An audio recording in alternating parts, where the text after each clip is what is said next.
Good day everyone, welcome back to GEC9 Rizal's Life and Work. So for today's lecture, we are going to discuss Chapter 9, Jose Rizal and Philippine Nationalism, Bayani and Kabayanihan. Alright, so let's start with the opening of the Philippines to the world commerce. The opening of the Philippines to world commerce was a consequence of Spain's adoption of the laissez-faire policy. When we say commerce, it means the buying and selling of goods. Sa madaling sabi, pagnenegosyo o pagbebenta ng mga produkto. And when we say laissez-faire policy, it's an economic system in which transactions between private groups of people are free from any form of economic interventions. So sa madaling sabi, ang concept lang ng laissez-faire, hindi dapat makialam ang pamahalaan at ang gobyerno sa mga gawaing pangnegosyo ng private individuals, okay? Take note, when the Spaniards came to the Philippines, our ancestors were already trading with China, Japan, Thailand, India, Cambodia, Borneo, and Indonesia. And when the Spaniards colonized the Philippines, the Spanish government still continued trade relations with these countries and the Manila became the center of commerce. However, dumating sa time na ipinisara ng Spain yung port of Manila to all countries except Mexico. So, hindi pinayagan yung ibang countries na makipag-trade at makipagkalakalan sa Philippines. Thus, the Manila-Acapulco trade, better known as the galleon trade, was born. So, ito yung na-mention ko sa inyo in the previous discussion. The galleon trade was a government monopoly. Only 2 galleons were used. When we say galleon kasi, it means barko. So, 2 barko lang yung ginagamit noon sa pakikipagkalakalan. Okay, ang travel lang noon is from Manila to Acapulco sa may Mexico and Acapulco papuntang Manila. The opening of modern methods of agriculture and the improvements of transportation and communication promoted economic progress. So when Spain abolished the galleon trade, the economic isolation of the Philippines was ended and at the same time, nagkaroon na ng improvements sa methods of agriculture. Natuto yung mga Filipino farmers natin ng mga bagong paraan sa pagtatanim and also nagkaroon din ng development sa ating transportation. Therefore, nagkaroon ng economic progress ang Philippines by that time. So, paano ba nagtapos ang galleon trade? So, the galleon trade between Philippines and Mexico ended a few years before Mexico gained independence from Spain in 1821. So, doon nagtapos yung government monopoly na galleon trade nung lumayan ang Mexico sa Spain. As a result, the Filipino middle class emerged. These were the Filipinos who participated when country was open to world trade. They did not only acquire material wealth but also improve their social influence and standings. The rise of a new middle class can be traced to the prosperity of small class mestizos who benefited from the opening of the country to foreign trade. So familiar na kayo sa mestizos. Ang mga mestizos, sila yung mga taong may lahi. For example, half Spanish, half Chinese, half Spanish, half Filipino, and so much more. So itong mga pamilya na to na may kaya sa buhay, yung mga middle class, mayaman sila, they were able to send their sons for an education in Europe. Itong mga anak nila na nakapag-aral sa Europe, they were able to see the basic difference of European and Filipino societies. Moreover, being able to witness the more progressive countries in Europe, these educated Filipinos became disillusioned with Spain. So ganito rin yung na-experience ni Rizal nung first time niyang makapunta sa Europe. Na-realize niya at napansin niya na teka lang, bakit napaka-liberal ng mga tao dito sa Europe unlike sa Philippines. Okay? Ang mga tao doon may laya sila na questionin at batikusin yung government. Okay? Unlike sa Philippines na natatakot ang mga Filipinos na magprotesta. And almost ng mga Filipinos noon na nagpaprotesta sa Spain para humingi ng reforms ay galing sa middle class category. Kasi sila nga yung mga nakapag-aral, sila yung may mas alam. Now, let's move on to the influx of liberal ideas. Paano ba nag-spread yung liberal ideas sa Philippines? So, in 1868, a liberal democratic revolution ousted Queen Isabella II from Spanish throne. The revolutionists established Spanish Republic, replacing monarchical system. The victory of liberals and democrats in Spain brought significant changes in the landscape of politics in the Philippines. So, during the 19th century, there was already a political instability in Spain. Balikan lang natin yung na-discuss natin ng chapter 2, the Philippine condition during the 19th century. So, na-mention ko dun yung government ng Spain. Okay? Nagkaroon na sila ng instability, hindi na stable yung government nila. Why? Pagkamatay ni King Ferdinand VII, naging unstable na ang government ng Spain. Nagkaroon na ng agawan sa trono between King Ferdinand's daughter, Isabella II, and the brother of King Ferdinand, Charles. Okay? Anak laban sa kapatid. To make the story short, ang naging head ng Spain ay si Isabella II. Siya yung nanalo. However, hindi naging maganda ang kanyang governance, ang kanyang pamamahala sa Spain. Ang ending, she was removed from the throne.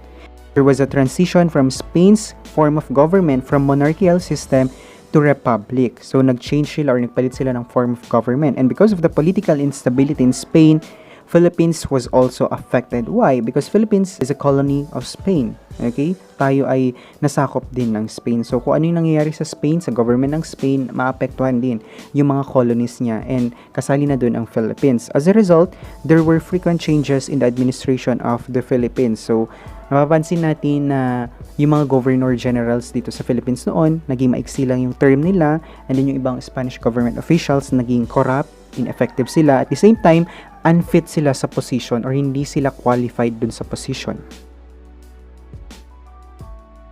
Next one, the liberal regime in Spain sent to colony Carlos Maria de la Torre, the most liberal Spanish governor general the Philippines had. He put into practice his liberal and democratic ways by encouraging freedom of speech and avoiding luxury. Okay, so sa lahat ng naging governor general sa Philippines, si Carlos Maria de la Torre yung pinakaminahal, yung pinakanagustuhan ng mga Filipinos by that time. Nung napalitan na si Queen Isabella II as the head of Spain, one of the immediate results was the appointment of Carlos Maria de la Torre as the Governor General in the Philippines. Bakit siya gusto ng mga Pilipino? Because during his term, nagkaroon ng freedom of speech, nagkaroon ng freedom of the press. May laya ang mga Filipinos, hindi sila natatakot, and naging magaan yung loob nila sa kanya. Unfortunately, with the restoration of the Spanish monarchy, so nung naibalik na-restore na yung form of government ng Spain, which is monarchy, De la Torre was removed from office and replaced by Governor General Rafael de Izquierdo. So, nung si Izquierdo na yung naging Governor General ng Philippines, binawi niya, tinanggal niya lahat ng freedoms and rights na tinatamo ng mga Filipinos during the term of Carlos Maria de la Torre. Another factor to the spread of liberal ideas, the opening of the Suez Canal in 1869, which further stimulated the Philippine progress. It shortens the distance of travel between Europe and Asia. So bakit ganun na lang kahalaga itong Suez Canal? The Suez Canal is important because it's the shortest maritime route from Europe to Asia. So sa madaling sabi, nung na-construct ang Suez Canal, naging mabilis na lang yung time of travel from Europe to Asia or Asia to Europe. Okay? Ito ay isang man-made canal na makikita sa part ng Egypt. So as you can see on this image, nung wala pang Suez Canal, ang mga tao sa Asia, dadaan pa sila yan ng Indian Ocean, Atlantic Ocean para makapunta sa Europe. And ganun din sa Europe kapag pupunta sila ng Asia. And ang layo niya ay 19,800 kilometers. So imagine nyo ang layo-layo nung binabiyahe nila. Kaya lang, nung meron ng Suez Canal, yung shortcut, naging 11,600 kilometers na lang yung layo ng pagbabiyahe. Okay? And at the same time, wala ding assurance na safe silang makakarating dun sa pupuntahan nila. Why? Kasi matagal nga yung biyahe at sila ay nasa gitna ng karagatan. So, hindi nila ma-foresee, hindi nila ma-predict kung merong bagyo na darating.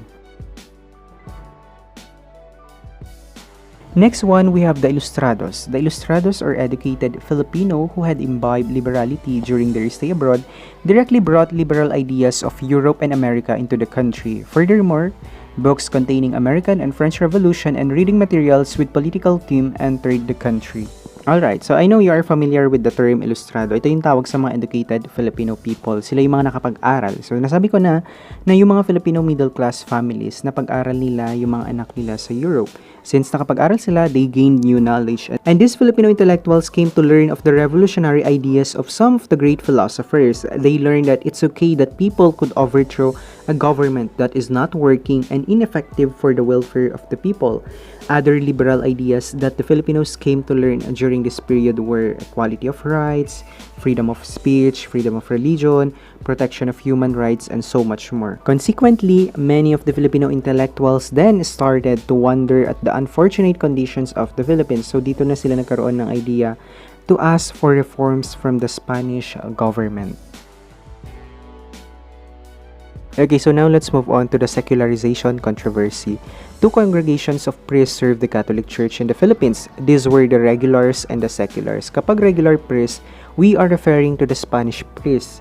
And on the other hand, when we say secular priests, we are referring to the Filipino priests. Regular priests belonged to religious orders. Their main task was to spread Christianity. The examples were the Franciscans, Recollects, Dominicans, and Augustinians. Secular priests did not belong to any religious order. They were trained specifically to run and supervise the parishes. Okay, so dito na yung issue ng secularization. Conflict began when the bishops insisted on visiting the parishes that were being run by regular priests. It was their duty to check on the administration of these parishes, but regular priests refused the visits, saying that they were not under the bishop's jurisdiction. They threatened to abandon their parishes if the bishops persisted. Ang point nito, trabaho at responsibility ng bishop na mag-inspect sa mga parishes na ang namamahala ay mga regular priests or mga Spanish priests. However, the regular priests declined their inspection. Ayaw nila because according to them, they were not under the bishop's jurisdiction. Nagbanta pa sila na aalis sila, they will leave their parishes if bishops persisted. In 1774, Archbishop Basilio Santa Justa decided to uphold the diocese authority over the parishes and accepted the resignations of the regular priests.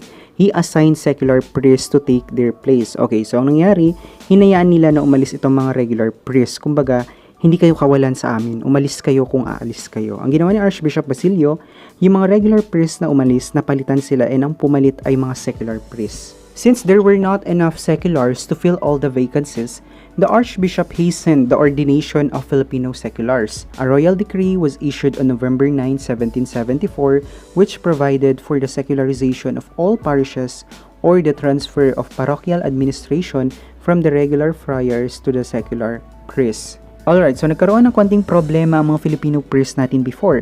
Kulang sila para makumpleto yung mga bakante sa mga parishes. Ang ginawa ni Archbishop Basilio, minadali niya yung ordination or yung pagtatalaga sa mga Filipino seculars. The regular priests resented the move because they considered the Filipinos unfit for the priesthood. Among other reasons, they cited the Filipinos' brown skin, lack of education, and inadequate experience. Okay, so on this part, umira lang pagka-attitude ng mga Spanish priests. Hindi raw suited yung pagpapari sa mga Filipino priests natin. Another thing na kinriticize nila is yung pagiging kayumanggi ng mga Filipino priests, yung kakulangan nila sa education, and lastly, kulang daw sila sa experience. The controversy became more intense when the Jesuits returned to the Philippines. They had been exiled from the country because of their certain policies that the Spanish authorities did not like. The issue soon took on a racial slant. The Spaniards were clearly favored their own regular priests over Filipino priests. Okay, so hindi pa dyan natapos ang issue. Pumasok sa eksena ang mga Jesuit priests. They were exiled and went to the Philippines. Sila yung mga parang ipinatapon and then here they are, pumunta sa Philippines. So saang simbahan naman sila dadalhin? So mas dumami yung number of regular priests here in the Philippines by that time. Okay, napakarami mga paring Espanyol ang nakarating dito sa Philippines. Monsignor Pedro Pelaez, ecclesiastical governor of the church, sided with the Filipinos. Unfortunately, he died in an earthquake that destroyed the Manila Cathedral in 1863. After his death, other priests took his place in fighting for the secularization movement. Among them were Fathers Mariano Gomez, Burgos, and Zamora. Okay, malaki ang naging role ni Pedro Pelaez sa secularization movement. Sino ba siya? He was a Filipino Catholic priest who favored the rights for Filipino priests. Okay? So, siya yung leader ng secularization movement. Unfortunately, he died due to an earthquake that happened in Manila way back then. But still, the Filipino priests continued their fight against the Spanish priests even though namatay na yung kanilang leader na si Monsignor Pedro Pelaez. Alright, so that's the issue of secularization movement. Now, let's move on to another issue, the Cavite Mutiny.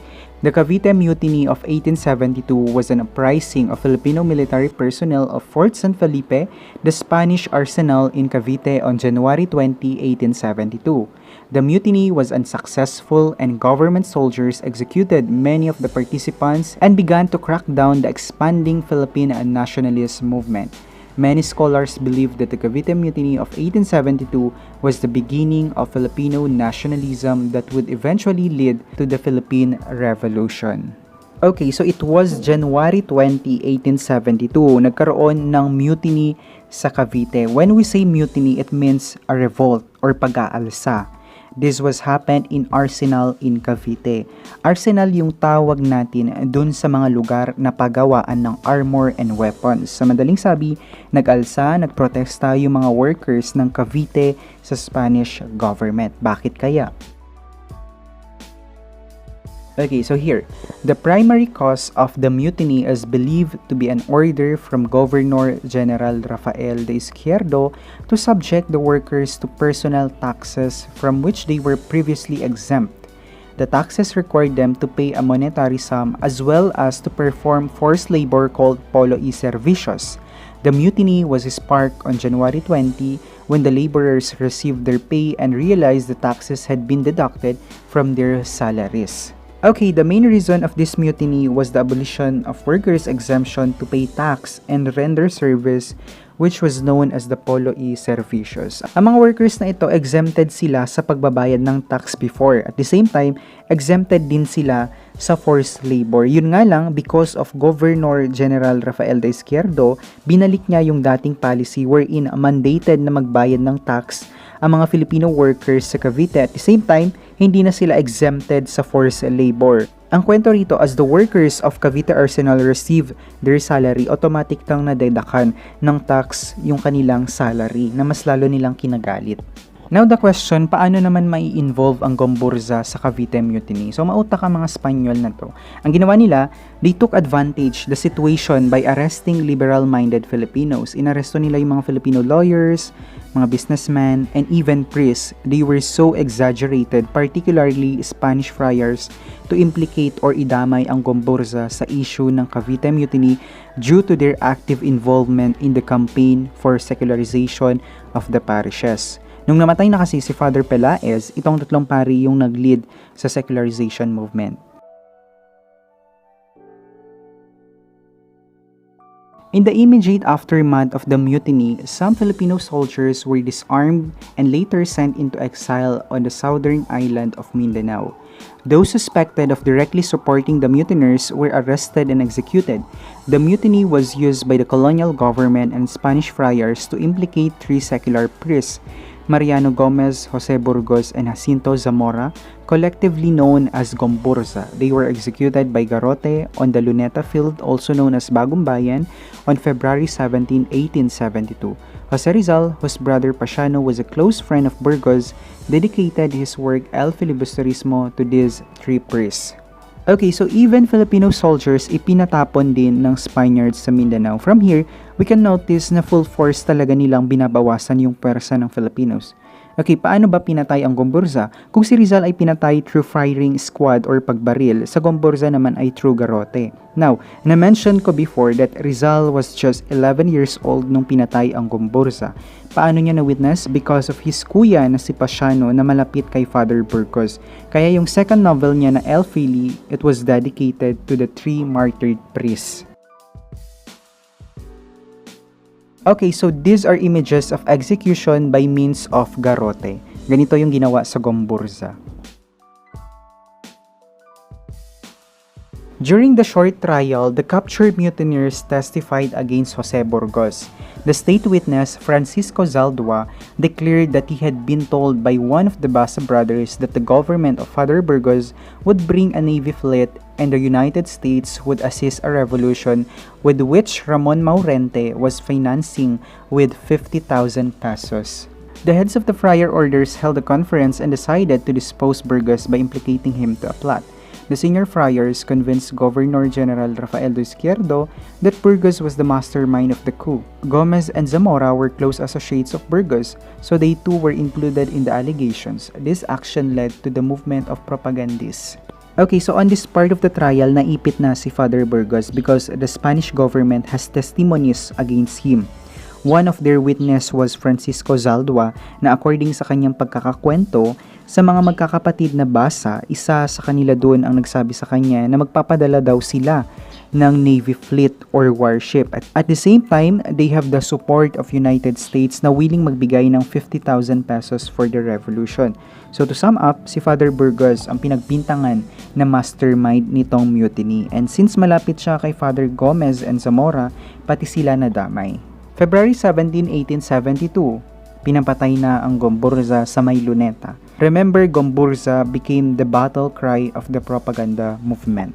Okay, so that's the issue of Cavite Mutiny. Nag-start siya dahil dun sa rights na tinanggal ng Spanish government sa mga workers sa Cavite, and then nadamay ang GomBurZa sa issue nito.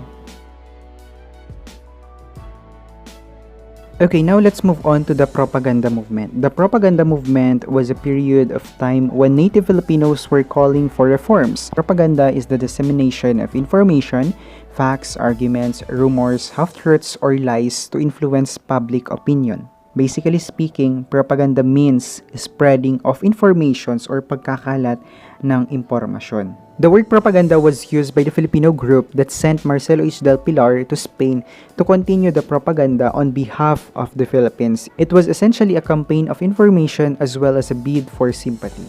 Dr. Domingo Abella, the director of the National Archives, has made the suggestion that the so-called propaganda movement was misnamed. It should have been called the counter-propaganda movement because its essential task was to counteract the campaign of misinformation that certain Spanish groups were disseminating in Spain and in Rome. So according kay Dr. Domingo Abella, hindi daw dapat propaganda movement ang ipinangalan. It should have been called counter-propaganda kasi nga ang goal nila is to counteract or kontrahin yung mga maling informations from the Spaniards. Okay, the aim of the propaganda movement was peaceful assimilation, referring to the transition of the Philippines from being a colony to a province of Spain. From this point, I want to emphasize the main objective of propaganda movement. Ang gusto lang nila is humingi ng reforms, mga pagbabago sa Spanish government. Unlike sa KKK or Katipunan na they are asking for a complete independence of the Philippines from Spain. Okay? So instead of being a colony of Spain, gawin na lang probinsya ng Spain ang Philippines or to become part of their territories. Okay? So dun pa lang makikita natin na iba ang kanilang objectives. Its adherents did not seek independence from Spain but reforms. These reforms were as follows. Okay, so first, equality of Filipinos and Spaniards. Okay, pagkapantay-pantay ng mga Pilipino sa Espanyol dito sa Philippines. Number 2, restoration of the Philippine representation in the Spanish court. Okay, i-restore, ibalik. Kasi noon nga, meron naman tayong representative sa Spanish court. Kaya lang, noong 1837, it was abolished. Okay, until hindi na binalik. Kaya wala tayong representative sa Spanish court before. Number 3, secularization of the Philippine parishes and expulsion of the Spanish friars. So lahat ng parishes, lahat ng simbahan sa Philippines, okay, dapat hawak at control ng mga Filipino priests at mawala, okay, tanggalin yung mga Spanish friars. Hindi dapat sila yung mag-manage sa mga parishes sa Philippines. Number 4, human rights for Filipinos. Okay, yan yung freedom of speech, freedom of the press, and freedom to meet and petition for redress of grievances, na walang takot yung mga Filipinos na ihayag yung mga problema nila sa gobyerno ng Espanya. Number 5, creation of a public school system independent of Catholic friars. So dapat hindi na makialam ang mga Spanish priests kung paano i-manage yung mga schools dito sa Philippines at kung ano yung mga subjects na dapat ituro sa mga Filipinos. And lastly, abolition of polo y servicios or yung forced labor na tinatawag. And at the same time, yung bandala dapat ma-abolish. Ito yung forced sale of local products to the government. So walang choice sa mga Filipinos noon kundi ibenta yung mga naani nilang produkto sa government of Spain. Okay? Minsan hindi pa sila binabayaran. So dapat ma-abolish na daw yung polo y servicios at saka yung bandala system. Okay? And to guarantee of basic freedoms and equal opportunity for Filipinos and Spanish to enter government service. Okay? Kasi ang mga posisyon noon sa gobyerno nung panahon ng mga Spaniards, mga Espanyol lang din yung nakaupo sa posisyon. Okay? Take note, ang pinakamataas lang na posisyon na pwedeng ma-attain ng isang Filipino native before ay gobernadorcillo. Ang equivalent niya na ngayon ay mayor, city mayor. Okay? Hanggang dun lang yung pwedeng ibigay sa isang Filipino native. So dapat daw, okay, isa sa mga pagbabago na hinihingi ng propaganda movement ay magkaroon ng equality, ng freedom at opportunity sa mga Filipinos to enter government service. Okay? Okay, next one, we have the La Solidaridad, the Solidarity. It was an organization created in Spain on December 13, 1888, composed of Filipino liberals and students attending Europe's universities. The organization aimed to increase Spanish awareness of the needs of the Philippines and to propagate a closer relationship between the colony and Spain. Okay, itong La Solidaridad, it was an organization which was established in Spain. Na-mention ko na ito in the previous lecture. Ang members dito ay usually mga students na nag-aaral sa Europe. So their main objective is to increase Spanish awareness of the needs of the Philippines. Kaya nagkaroon sila ng newspaper na La Solidaridad din yung name. It became their platform to voice out the abuses of the Spaniards.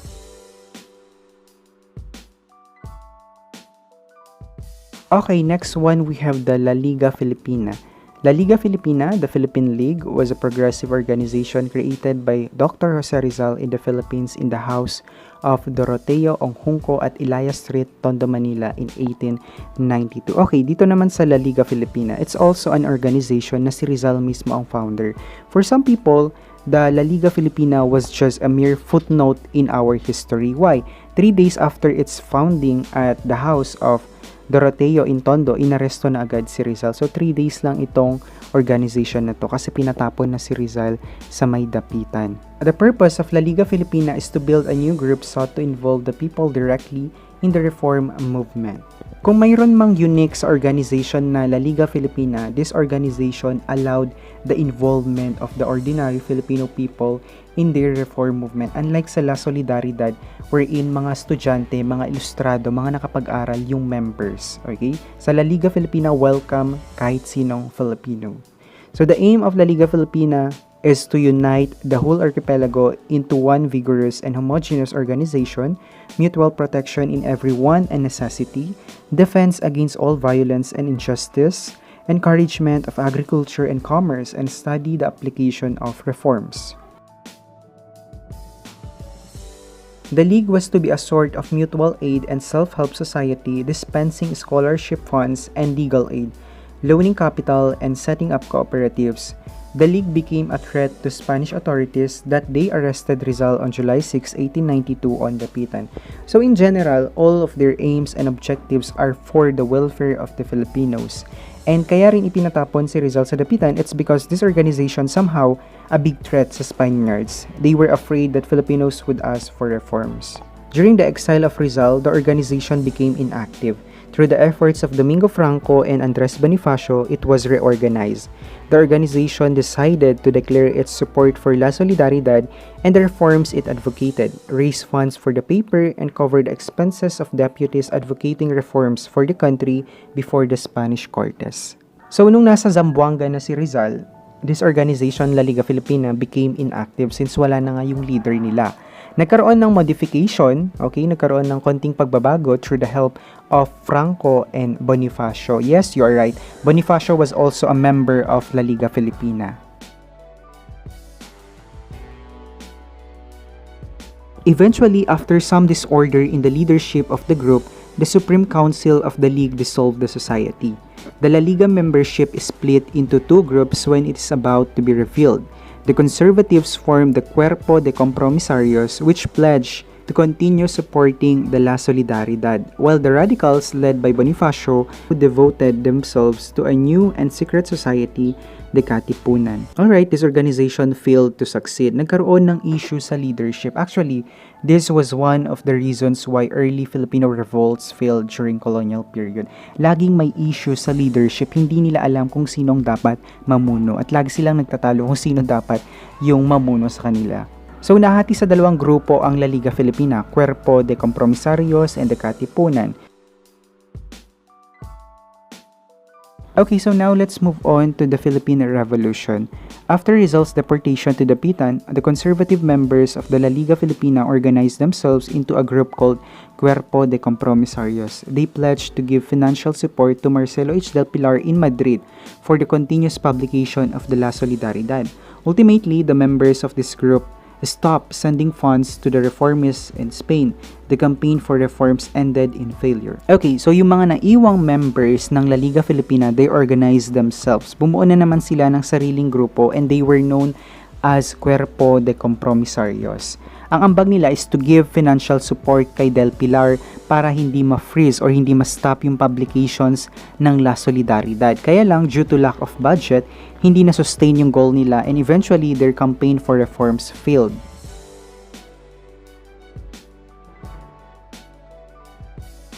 Andres Bonifacio of plebeian or low-class roots and a member of the radical wing of the La Liga did not join the conservative intellectuals that composed the compromisarios.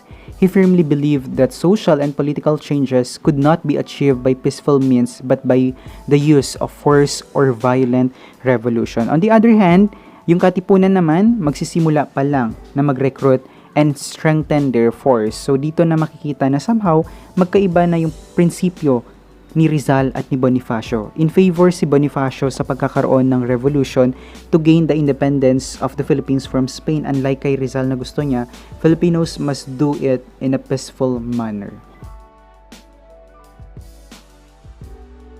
Okay, next we have the founding and spread of Katipunan.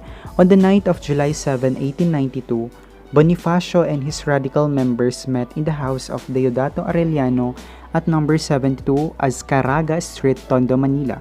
He formed a secret revolutionary society called the Katipunan or Kataas-Taasang Kagalang-Galangang Katipunan ng mga anak ng bayan or KKK.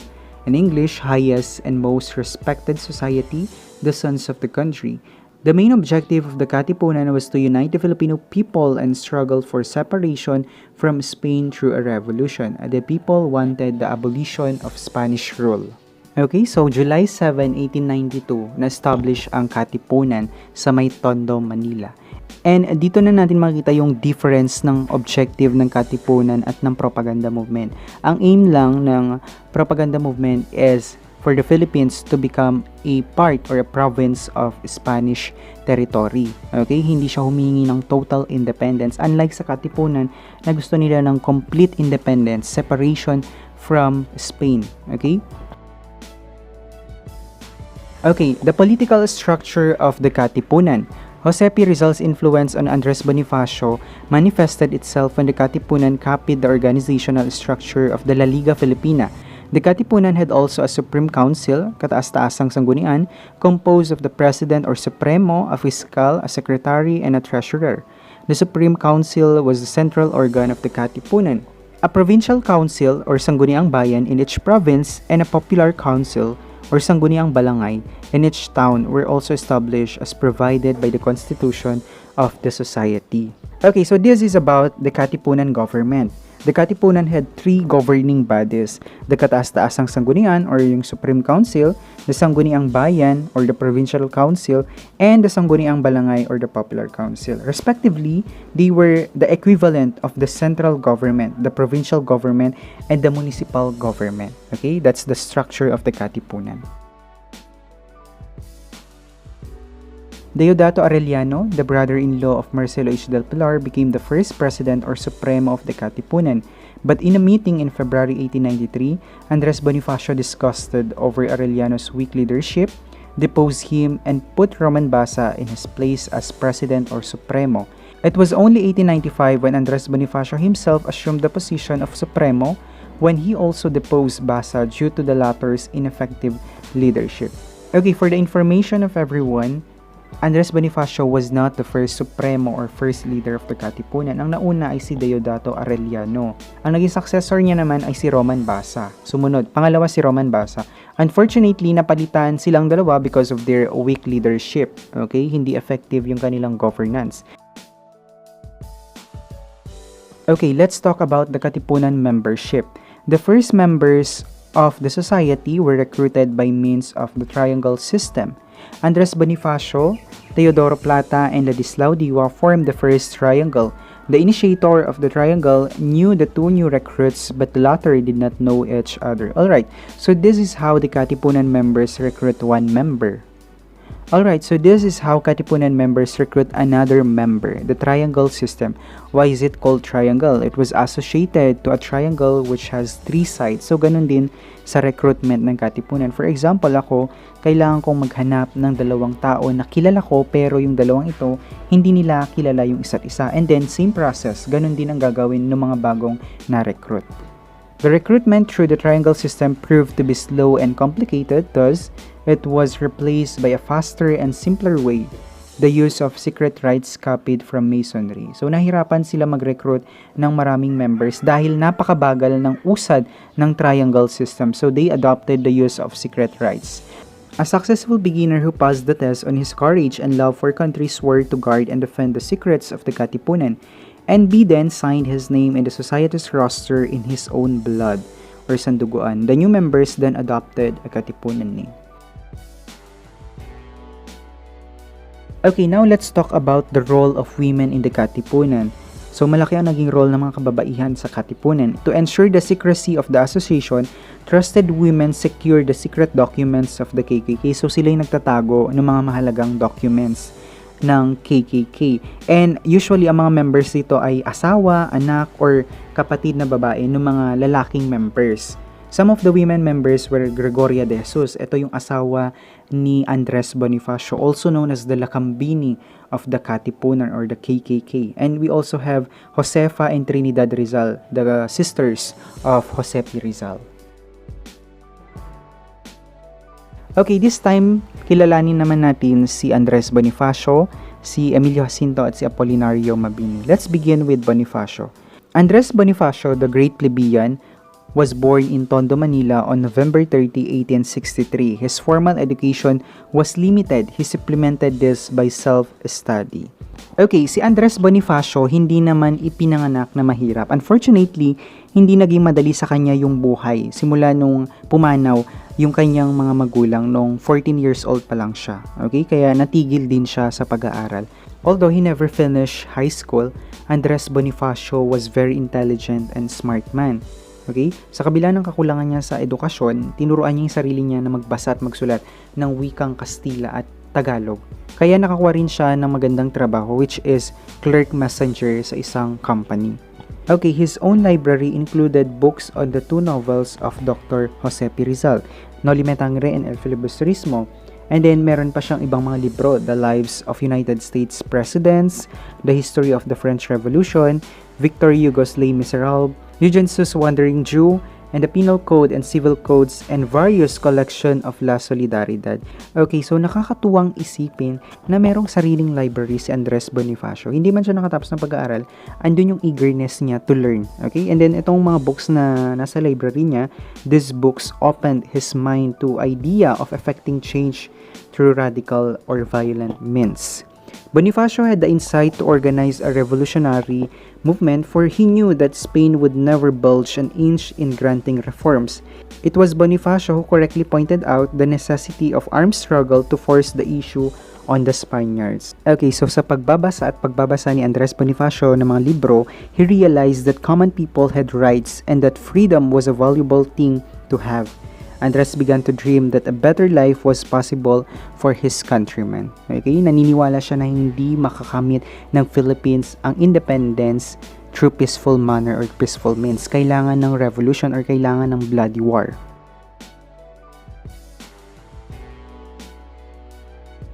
Andres Bonifacio wrote a decalogue or 10 commandments entitled Katungkulang Gagawin ng Mga Anak ng Bayan, or in English, Duties to be Observed by the Sons of the Country, to lay down the guidelines for good citizenship. The rules include love of God, love of country, and one's fellow man, diligence in word, sharing of one's means with the poor, punishment of scoundrels and traitors, and guarding of the mandates and aims of the Katipunan movement. Okay, so itong Decalogue or 10 Commandments ay mga utos na dapat gawin at sundin ng mga Katipunan members na gawa mismo ni Andres Bonifacio. Okay, next we have Emilio Sinto. While Andres Bonifacio was called as the father of revolution, Emilio Sinto was called as the brains of the Katipunan. He was born in Tondo, Manila on December 15, 1875. His parents were Mariano Jacinto, a bookkeeper, and Josefa Dizon, a midwife. So, ang kwento naman ng buhay ni Emilio Jacinto, namatay din agad yung kanyang father nung bata pa lamang siya. That's why his mother decided to send Emilio to his uncle para magkaroon daw siya ng mas magandang buhay. Emilio Sinto studied law in University of Santo Tomas, and when the revolution broke out, he was one of those who were first initiated into the Katipunan. Our former presidents, Manuel Quezon and Sergio Osmeña, were classmates of Jacinto. Unfortunately, hindi niya natapos yung kanyang pag-aaral sa UST because at the age of 18, sumali na siya sa Katipunan. Okay, he was the youngest member of the Revolutionary Society at the age of 18. Napakabata niya nung sumali siya sa Katipunan. Alright, kung si Andres Bonifacio ay nakapagsulat ng Decalogue or 10 Commandments of Katipunan members, si Emilio Sinto naman ay nakapagsulat din, na Kartilya ng Katipunan. Okay, ang content naman nito is naglalaman ito ng mga bagay na dapat gawin at hindi dapat gawin ng mga Katipunan members. Andito nakapaloob yung mga rules, regulations, and obligations na dapat gawin ng isang Katipunero.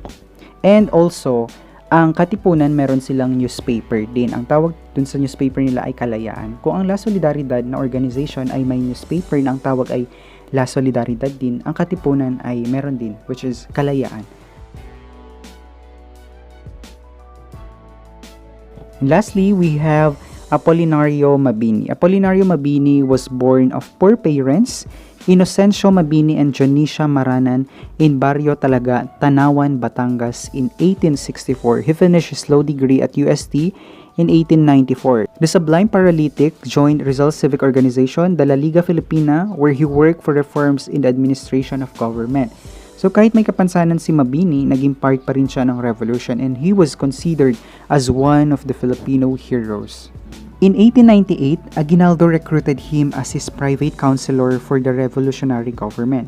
His detractors called him the Black Chamber of Aguinaldo, while his admirers called him the brains of the revolution. So huwag kayong malilito. Kapag tinanong, brain of Katipunan, it's Emilio Sinto. Kapag brain of revolution, it's Apolinario Mabini. Okay?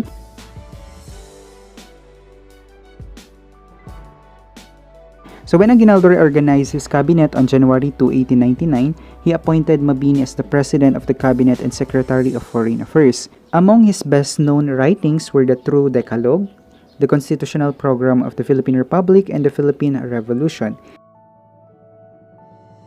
Okay, so now let's move on to the uprisings in 1896. The violent struggle of the Filipinos against the Spaniards started in 1896.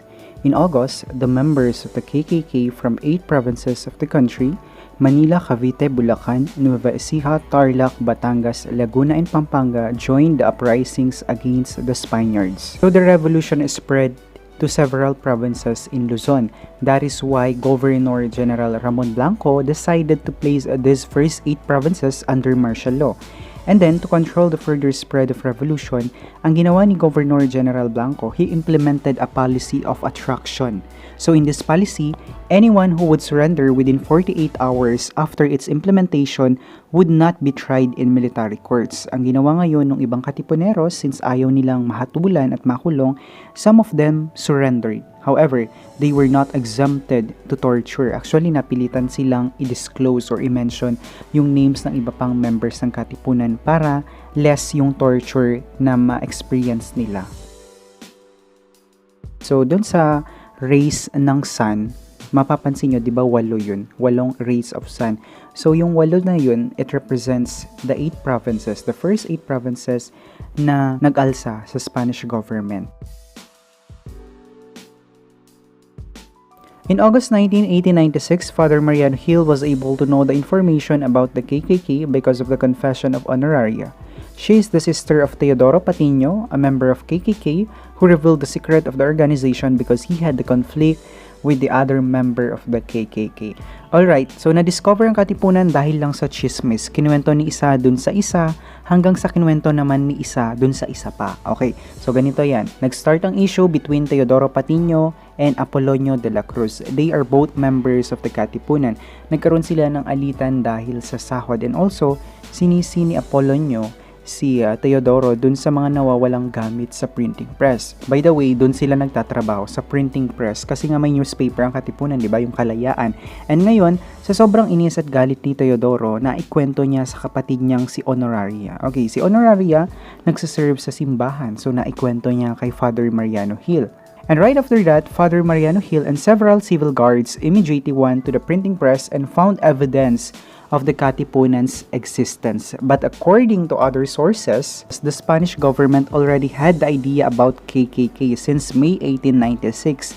and it is confirmed when they discovered copy of Kalayaan in one printing house. The discovery of KKK leads to the imprisonment of Dr. Jose Rizal because the Spaniards accuse him as the founder of KKK, and the imprisonment of all suspected members of KKK. Remember what I have mentioned to you during Rizal's second trip abroad. I-recall lang natin, noong na-discover niyang Katipunan, Rizal was still here in the Philippines. Natapos na yung kanyang 4-year exile in Dapitan, Zamboanga. Hindi pa siya nakakaalis papuntang Europe to serve as a volunteer doctor in Cuba kasi naiwan siya nung barko na dapat sasakyan niya. So almost 1 month siyang nag-aantay ng masasakyan niya to think na may nangyayari ng revolution between Spain and Philippines. Nakabiyahe pa rin ba siya papuntang Europe? Yes, successful naman yung trip niya papuntang Europe. However, pagkadating niya sa Europe, nakatanggap siya ng letter na aarestuhin siya dahil siya raw yung leader ng Katipunan. So pinabalik ulit siya sa Philippines at kinulong sa Fort Santiago.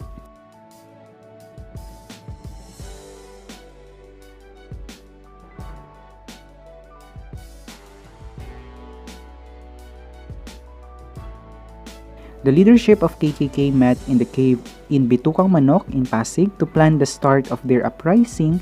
Even the organization is not yet ready to launch the attack because the Spaniards were doing the mass arrests on the suspected members of KKK. In August 21, 1896, the Katipuneros went to Kangkong as their meeting place, and when they arrived in the house of Melchor Aquino, known as the mother of the Katipuneros, Andres Bonifacio asked the Katipuneros if they are willing to fight the Spaniards until the end of their lives, and most of the Katipuneros answered yes, and then he asked them to put out their cedula and tear it as the sign of the end of the Spanish dominance over them. This event is known as the Cry of Pogad. So the discovery of Katipunan alarmed Bonifacio and other Katipuneros. Ang ginawa nila, all the members of Katipunan went in the house of Melchor Aquino to have a meeting. So they discussed the final plan for the revolution. Since nalaman na rin naman ng Spanish government yung secret organization nila, which is the Katipunan, they finally decided to continue the revolution. Wala nang urungan. Ang highlight part dito is when Bonifacio and his members took out their cedulas and sa kanila pinunit. Bakit cedula? Because it is the symbol of their vassalage to Spain. Simbolo ng kanilang pagkaalipin sa Spanya. And this event came to be known as the Cry of Pogad.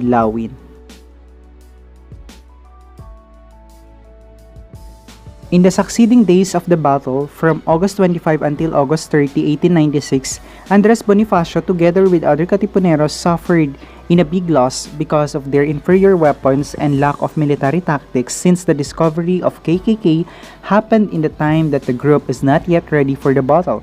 In fact, in the battle in San Juan del Monte, the Spanish forces are weak and outnumbered, but because they used the delaying tactics in war while waiting for their reinforcements, the group of Andres Bonifacio had no choice but to retreat. Alright, so Rizal's prediction about revolution was right. Hindi pa nga handa ang Philippines for a revolution. That is why majority of revolts conducted by Filipinos failed. Weapons and military tactics pa lang nahihirapan na ang mga Pilipino noon. In the month of September, the uprisings spread out in Manila and other provinces, and so Governor General Ramon Blanco declared martial law in 8 provinces to participate in the uprising. Ito na yung na-discuss natin kanina, yung Manila, Cavite, Bulacan, Nueva Ecija, Tarlac, Batangas, Laguna, and Pampanga. The suspected members of KKK can be executed without due process, and numerous numbers of people were imprisoned and tortured. Those people who cannot bear the pain will shout the names of the members of KKK or even the name of those who do not have connection to KKK just to avoid the torture. The other Katipuneros were imprisoned in Fort Santiago and experienced suffocation and torture, while others were exiled to Carolinas. The wealthy families who did not support the KKK and had no connection to the group became also the victim of extortion from the Spaniards. Okay, to sum up this portion, suspected members and even non-member of KKK ina-execute nila or ini-imprison, kinukulong, or ina-exile or pinapatapon nila sa ibang lugar.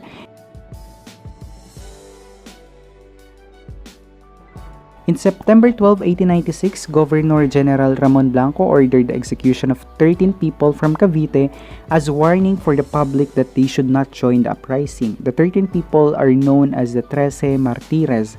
In December 30, 1896, Dr. Jose P. Rizal was executed in Bagong Bayan na kilala na ngayon bilang Luneta. So these 13 people were accused of plotting a rebellion against the Spanish government, and so they were executed. In memory of these 13 people, in 1906, nagpatayo ng monumento dun sa lugar kung saan sila mismo pinatay. And also, the capital of Cavite was also renamed Tracee Martires. And December 31, 1896, Andres Bonifacio went to Cavite to resolve the conflict between Magdiwang and the Magdalo group. However, he was not able to resolve the problem since the issue is about the leadership. Okay, so fast forward tayo sa kwento. Let's talk about the revolution in Cavite. While Katipuneros in Manila were waging their struggles against the Spanish authorities, busy sila nakikipaglaban, at the same time, nahihirapan sila to defeat their opponent. Sa Cavite naman, developments and victory were taking place. So somehow, yung mga Katipuneros sa Cavite, nananalo sila against the Spaniards. Sa Katipunan, nagkaroon yan ng dalawang grupo, the Magdiwang faction, headed by Mariano Alvarez, sa side ito ni Andres Bonifacio. And the other group, it's the Magdalo faction, headed by Baldomero Aguinaldo, sa side naman ito ni Emilio Aguinaldo. So papasok na sa eksena si Emilio Aguinaldo, unlike sa Liga Filipina na wala pa siya or hindi pa siya member nung organization na yun. Okay, so itong grupo ni Emilio Aguinaldo, he was able to defeat some Spanish forces in Imus, Cavite. As a consequence of Aguinaldo's success in the battlefield, Baldomero Aguinaldo, yung head nila or head ng Magdalo group, recommended Emilio Aguinaldo as the head of Katipunan. However, this was something unacceptable to the members of the Magdiwang faction. For them, Bonifacio is the supreme leader and the founding father of Katipunan. So nagkaroon na ng misunderstanding between these two factions. And ang nakakadismaya ng part dito, they started refraining from assisting each other in the battlefield. So nagkanya-kanya na sila ng laban, wala nang tulungan sa dalawang grupo. As a result, towns under their control fell one by one to the Spanish army. So instead na mag-unite sila as one group, nahati pa sila sa dalawa. Okay? To solve the issue of leadership, the Magdalo group invited Bonifacio to come and have a meeting. Okay? So nagkaroon sila ng meeting para ayusin yung problema. First, the Imus Assembly. So ang highlight sa meeting nila rito, the Magdalo faction wanted to replace the Katipunan with the new government before they continue their fight with the Spaniards. Okay, so kung isipin mo, mas priority nilang palitan muna yung government bago nila ituloy yung laban with the Spaniards. Conversely, the Magdiwang faction asserted the retention of the Katipunan because according naman sa kanila, the Katipunan itself is already a government since they have laws and constitution recognized by all. So ang point nila, bakit pa tayo magpapalit ng government? The Katipunan itself is a government already. So the meeting ended without resolving the leadership issue. So nabaliwala lang yung meeting. Hindi rin nila na resolve yung issue nila about a leadership. So nagkaroon sila ng second meeting, okay? The Tejeros Convention. Ang agenda nila sa meeting na to is to plan out their strategies on how Cavite should be defended. Unfortunately, for the second time, instead of discussing and planning defense strategies, this meeting ended up with the resolution of establishing a new revolutionary government to replace the Katipunan. Right after this, nagkaroon ng election of officers of the new government. So somehow, nag-agree naman dito si Bonifacio na sige, palitan natin yung Katipunan. So nagkaroon sila ng election. But before the voting started, Bonifacio warned everyone na kung sino man yung mga mananalong officers, they should be accepted and respected. Ironically, after the elections, Bonifacio lost the leadership to Emilio Aguinaldo who was voted as president. So nung nagkaroon ng elections sa kanilang pangalawang meeting sa Tejeros Convention, nanalo as president si Emilio Aguinaldo pero wala naman siya nung mismong meeting. So absent siya pero nanalo siya as president. So nagkaroon ng intense scene sa meeting na elect pa rin naman si Bonifacio. Mayroon pa rin siyang posisyon. He was elected as the Director of Interior. When he was being proclaimed one member of the Magdalo, si Daniel Tirona, he questioned the competence of Bonifacio for the position since hindi naman daw siya lawyer. Sa galit ni Bonifacio, muntik niyang barilin si Daniel Tirona pero hindi natuloy. Paano nagtapos ang meeting nila? Bonifacio declared the assembly and all its approved members null and void. So cancelled lahat. Okay, invalid yung meeting na nangyari, invalid din yung mga officers na nanalo. So mga sumunod na nangyari, since ayaw ni Bonifacio tanggapin yung government na in-establish ni Aguinaldo, he established his own government independent from Aguinaldo's government. Nung nalaman ni Aguinaldo, he ordered his men to arrest Bonifacio and his brothers. Despite the lack of evidence, they were found guilty of treason and sedition for attempting to overthrow the new revolutionary government and its president.